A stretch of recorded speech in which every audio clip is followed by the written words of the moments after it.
Welcome, ladies and gentlemen, to this episode of the Wormhole, the show where we take a look at early impressions of various video games. This week we're taking a look at Eldritch.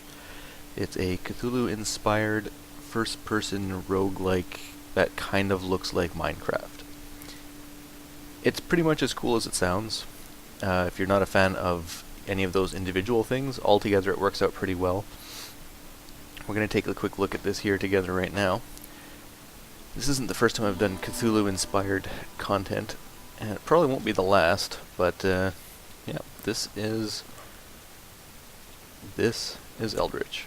So you start out in this kind of library here, and you can kind of explore around. And let me get this said right away, I'm not a huge fan of the art style. In general, I don't mind like the blocks and stuff. Like this all kind of looks cool. Looks very, very much like Minecraft, of course. But look at the character hands. What the hell is that? Some of the enemies are, for the most part, pretty good, but the character model is pretty atrocious. Actually, if I come over here, there's this mirror. This is what I look like. Yup.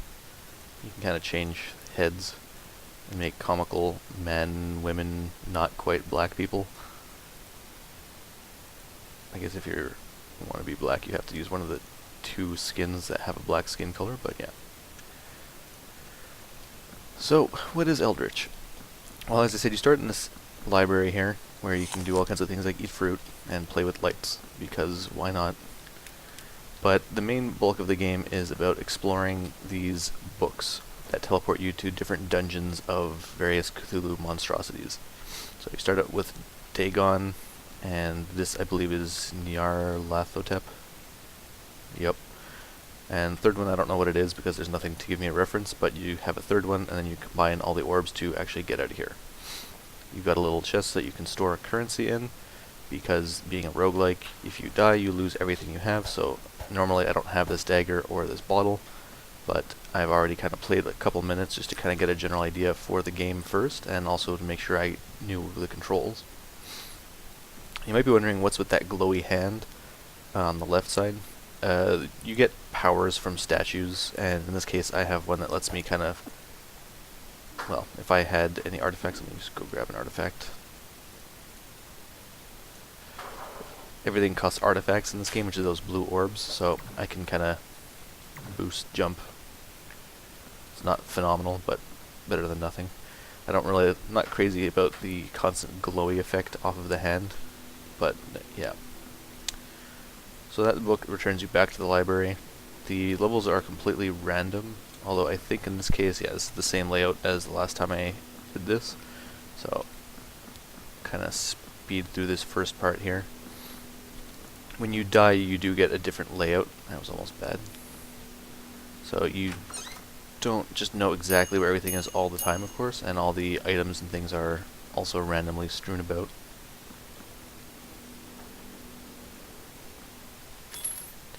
Keys obviously let you open doors. Take the dynamite because dynamite is cool.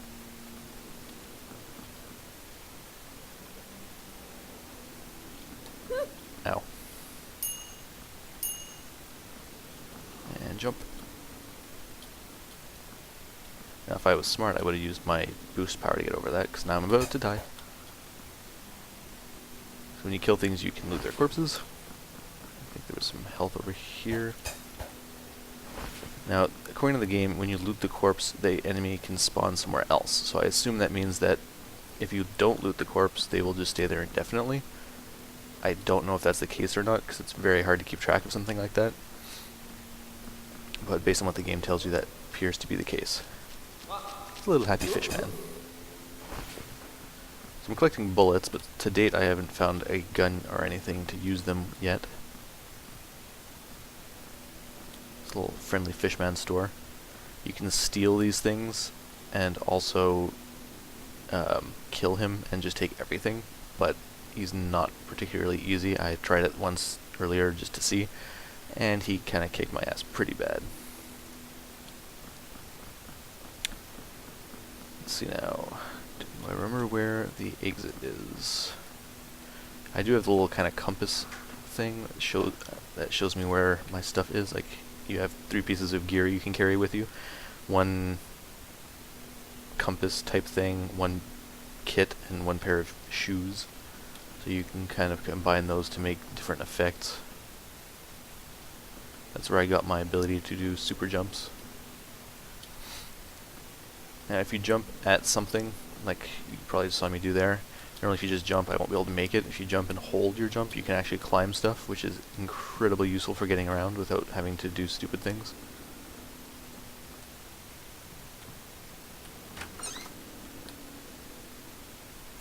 Baked meat, ooh, pistol.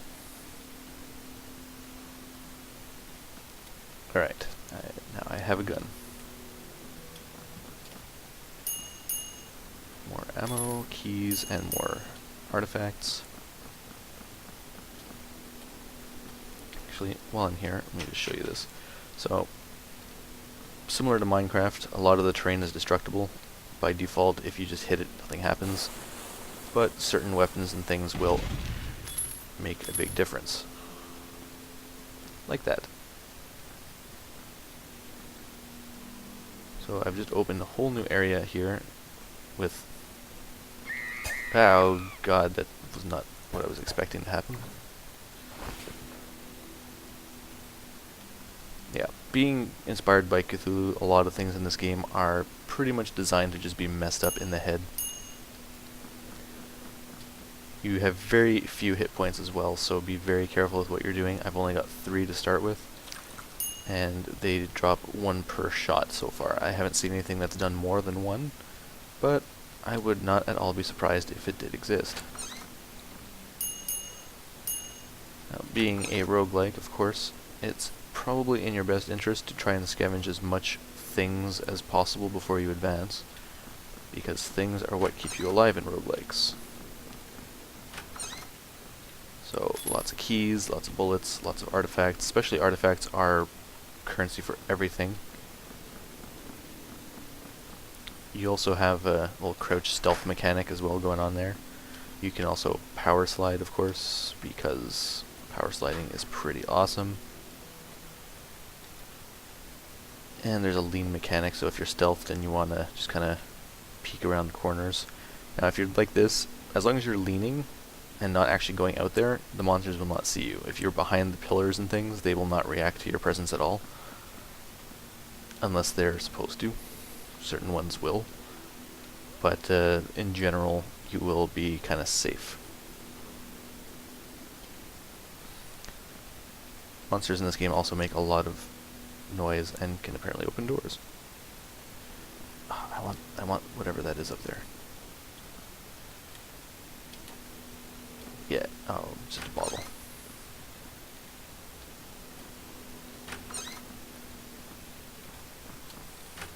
Well, that was a nice waste of time.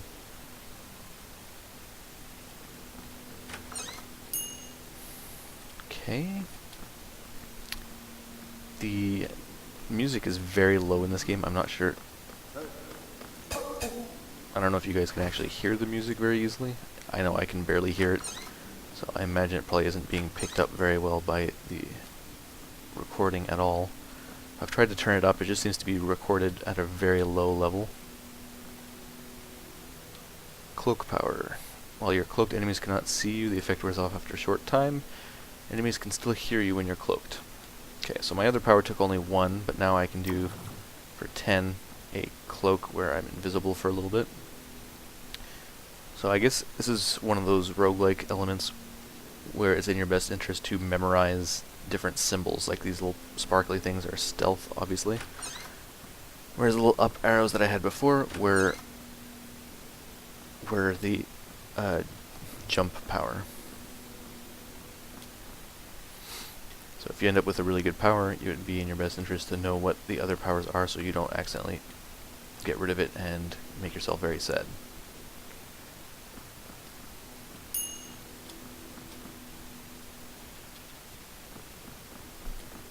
So what is the purpose of this? Well, you're... Oh, I thought I would take fall damage there. You're essentially trying to get to the end of the library. which you do by collecting the 3 soul orbs of the elder things. So Dagon, Nyarlathotep, and whatever the third one will be. For the most part, that is about it as far as I can tell. I'm sure there's more to the game, but they don't really give you any kind of explanation other than, here you're in this place, have fun. Nice, 2 for 1. And that's pretty much how it is in most roguelikes. A lot of it is, they're generally all about learning through trial and error. Usually more error than trial. I don't like when I can hear fish guys somewhere and can't see them.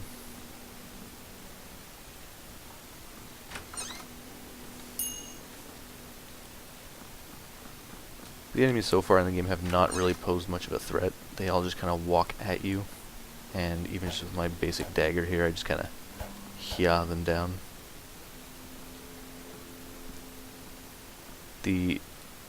Despite the game having randomly generated maps, there's elements that seem to be reused, probably to prevent you more from just being able to end up in an area where you cannot ever get out. Ooh, another power.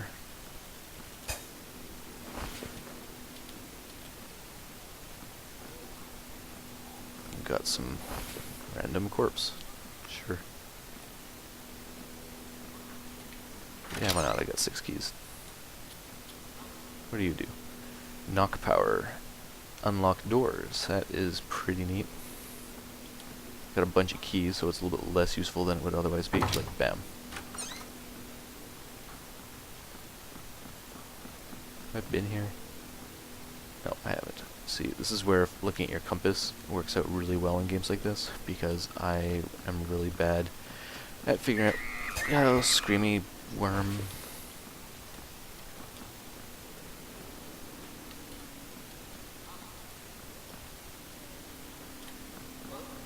It seems very easy for there to just be stuff everywhere around you. The layouts in this place are pretty random. See, like this here, you guys already saw me jump across something like this just before, so this is kind of one of those like set pieces that I mentioned. It's probably the transitions from the top floors to the bottom floors so that you can actually get up and down them safely, because otherwise it would be pretty cruel.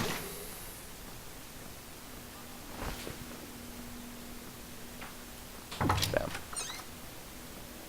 Hey, let's not eat the rotten meat. I have strong suspicions that that's not a bright idea. Ooh, a store. Speed boots? What's a tinning kit? Eat the corpses of certain creatures for an additional cost. What? Make me run fast. Increases the damage you do with weapons and makes bullets destroy terrain. That's pretty neat. I don't really need much else right now.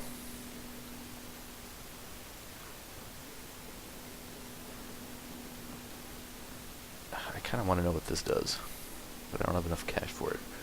I don't really want to try and kill the freaky fish guy, because he will probably kick my ass. Alright. Let's see, how do I get to the exit? Okay, well, logically, let's go to a place that I haven't been to yet. It would be a good start. Gotta find a way down. Go away, screaming worms. Meh, he walked on spikes. What a noob. Ooh, hello, key. Yeah, the other... Okay. Mr. Big Eyeballs over there. So other than the music itself isn't bad. It's definitely very atmospheric. Oh, I thought you'd be scarier than that.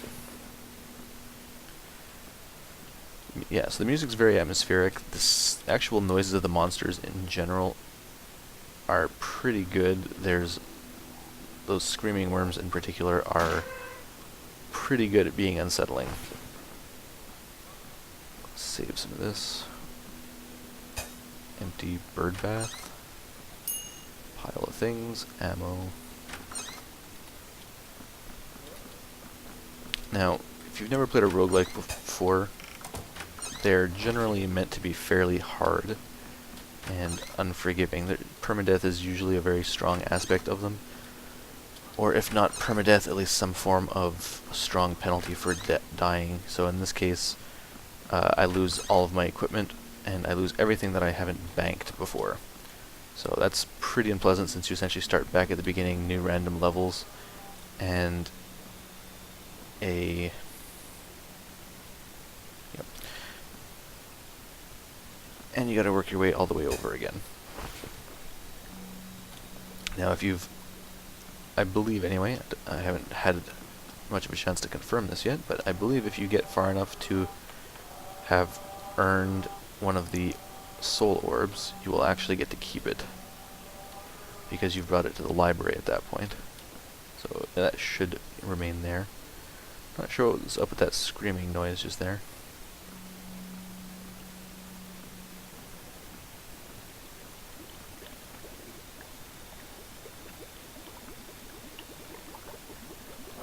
Who's a cute, terrifying monstrosity?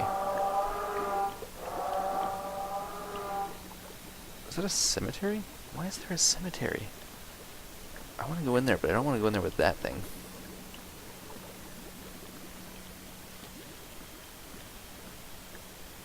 It's killed all kinds of stuff in there. What's that in the back?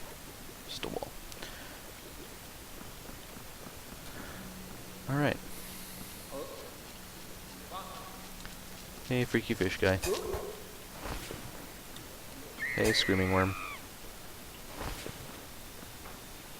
Those freaking screaming worms are like the worst.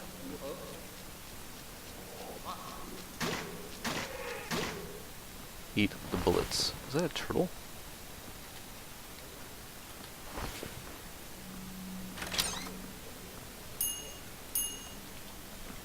So far, the gun seems pretty awesome.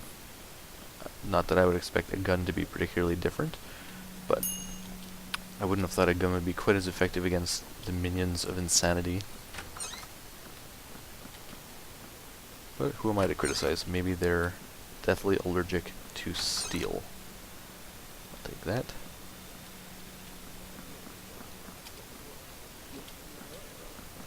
Oh, before I go any further, oh boy, I know I'm probably... many people would probably say that I'm mispronouncing a lot of the Cthulhu or Chthonic creatures. I'm just going to remind everyone, those names are not meant to actually be pronounceable. They are well, especially Cthulhu anyway, and Nyarlathotep, they were written to be essentially tongue twister names so that you wouldn't be able to pronounce them. Obviously, people have tried really hard, and we've kind of figured out workarounds for it, but I just calls them like I see them. Sounds like there's a fishman orgy somewhere. I see an item store.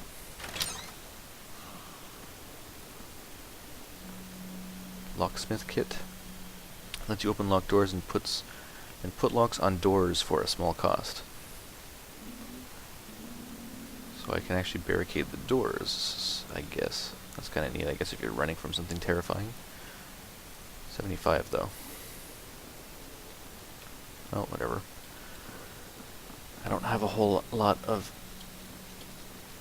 artifacts, so let's keep them for the time being as I stumble into a whole pile of them. Hey, buddy. Oh, you were faster than I thought. Alright. Into the depths we go.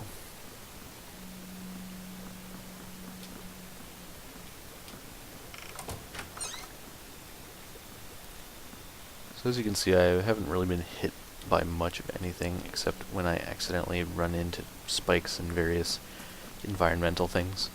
One thing that's okay. Shoo. Shoo.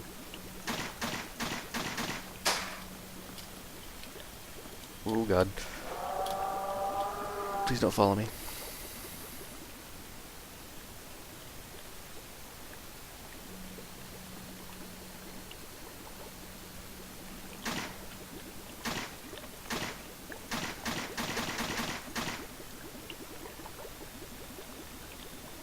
Okay.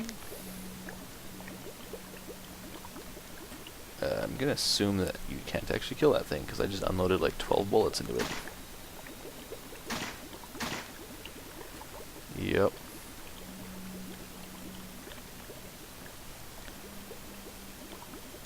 Alright, well I'm going past you, so screw you.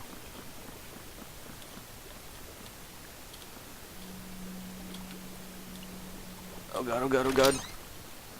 Where are you? Mystical barrier? That sounds like a very useful time for this to happen. Yeah. I'm gonna leave before that wears off now.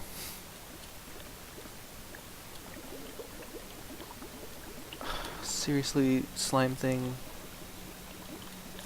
Why you gotta be like that? Do those never expire?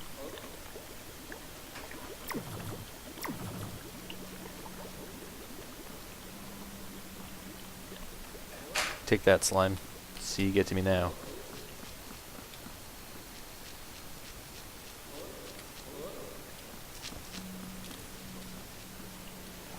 So this power seems pretty amazingly useful.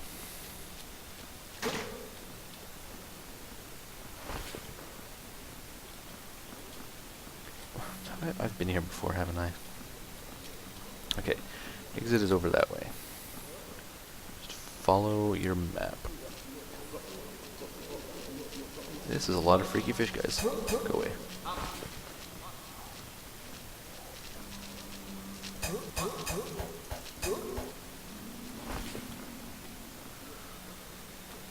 And down we go.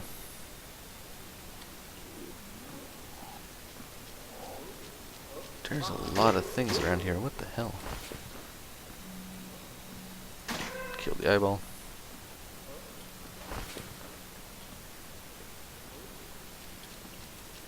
Ooh.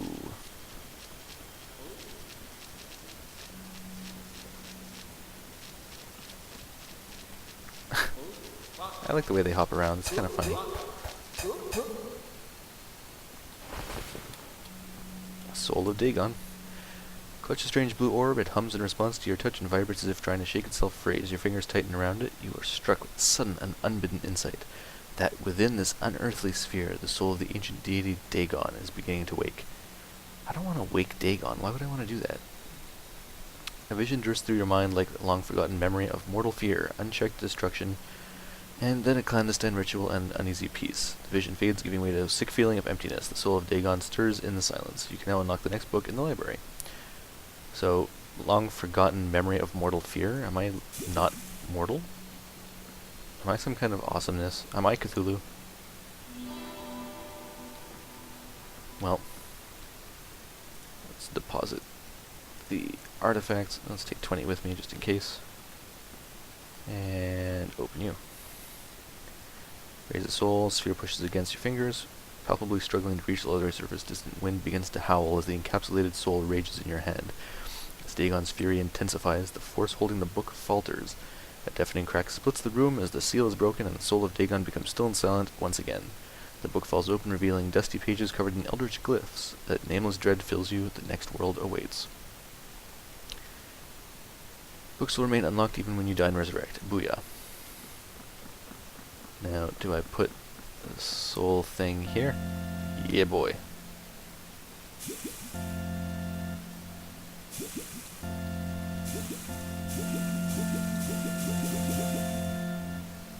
Musical.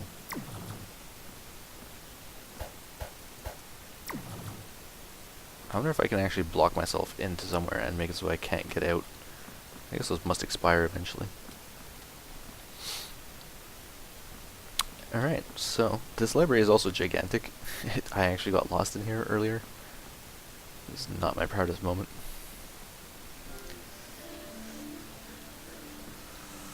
Well, this is a different kind of look to it, and all kinds of different noises.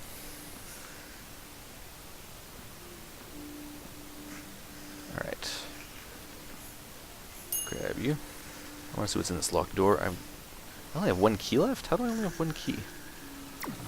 Well. You are freaky deaky. Ow. Ow. And I'm dead. That was unexpectedly sudden. After death, your possessions will be lost, but the artifacts in your bank chest will stay, and any books you have unlocked will remain unlocked as well. Well, there we go. Got some fisticuffs. Yep. So that's pretty much how that works. If I go back in here, you see it's a completely different layout, and I got no equipment. Probably a stupid idea to come in here right now. But it's okay, I've got a rock and some dynamite.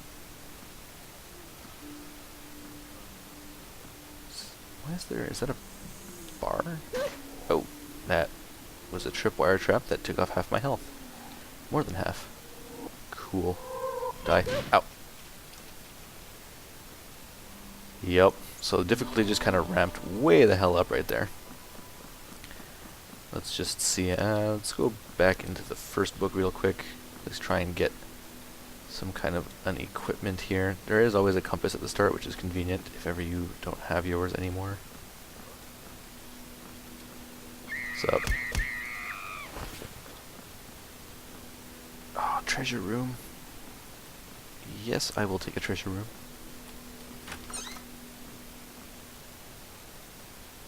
Damn, I don't have any keys or any way to open that lock.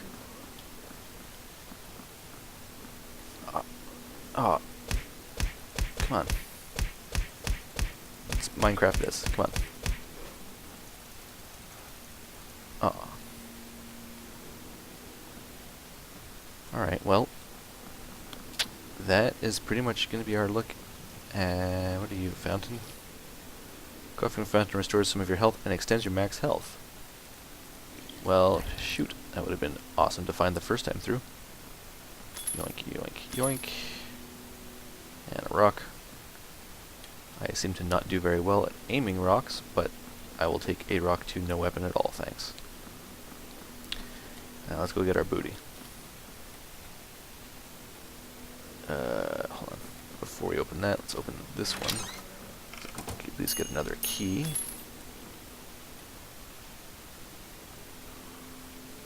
I'll take a bottle, thank you.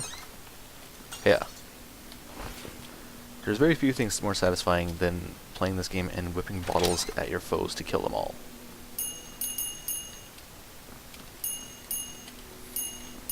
So this place seemed worthwhile to come into, definitely. Shame there wasn't a bit more to it, but hey. That's something like 60 artifacts, which I will start to store here. So far I don't seem to have a huge need to carry a ton with me at all times. It's mostly just for the store, it seems. Okay, let's go be stupid. Let's just store all that, because I'm gonna go die again. Now I got a knife. I am ready. This looks a lot like the first time I came through here. Can I see anything cool? No. A lot of the music in this actually reminds me a lot of, like, Diablo. I don't know if that was intentional or not, but it definitely does. And this area actually reminds me a lot of the whole desert palace thing from Diablo. That statue is totally gonna come to life. Oh god. I freaking hate ranged enemies so bad. So bad. God. I so knew it.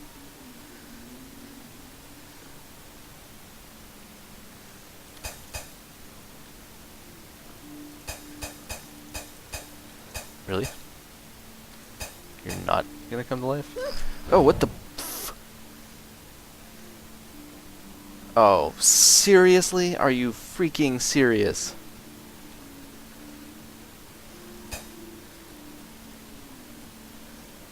Oh, crap, I hate things like this.